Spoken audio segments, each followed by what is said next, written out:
অনেক কাজ মিলবে, তুই যাচ্ছিস যা, তোকে ধরলে এগুলো জানা না।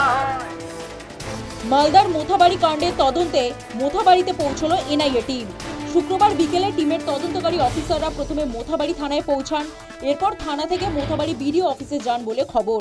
প্রসঙ্গত, এই ঘটনায় দেশের সর্বোচ্চ আদালত সিবিআই বা এনআইএ তদন্ত করার নির্দেশ দেয় নির্বাচন কমিশনকে, যার প্রেক্ষিতে নির্বাচন কমিশন এনআইএর হাতে তদন্তভার তুলে দেয়। তারপরই কলকাতায় আসেন এনআইএ আইজি সোনিয়া সিং। শুধু তাই নয়, আইজির নেতৃত্বে প্রায় 12 জনের একটি বিশেষ দল শুক্রবার বিকেলে মোথাবাড়ি পৌঁছান বলে খবর। তাদের মূলত কাজ ঘটনাস্থলে গিয়ে প্রত্যক্ষদর্শীদের সঙ্গে কথা বলা এবং ঘটনা প্রবাহের খুঁটিনাটি জোগাড় করা। উল্লেখ্য, মোথাবাড়ি ও কালিয়াচক থানা মিলিয়ে মোট 19টি মামলা রুজু করা হয়েছে। এখনো পর্যন্ত 35 জনকে গ্রেফতার করা হয়েছে। এই পরিস্থিতিতে এনআইএ প্রথমে এই দুটি থানায় যায়, তদন্তকারী অফিসারদের সঙ্গে কথা বলে মামলা সম্পর্কিত যাবতীয় নথি নেয় বলে জানা যাচ্ছে। 6 এপ্রিল সুপ্রিম কোর্টে তদন্ত রিপোর্ট জমা দেবে তারা। কালিয়াচক ঘটনাকে ঘিরে শুরু থেকেই কঠোর অবস্থানে রয়েছে প্রশাসন।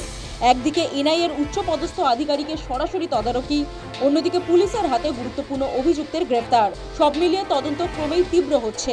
বিশেষ করে নির্বাচনের আগে এই ঘটনার যাতে কোনো রকম পুনরাবৃত্তি না ঘটে তা নিয়েও বাড়তি সতর্কতা নেওয়া হচ্ছে প্রশাসনিক স্তরে।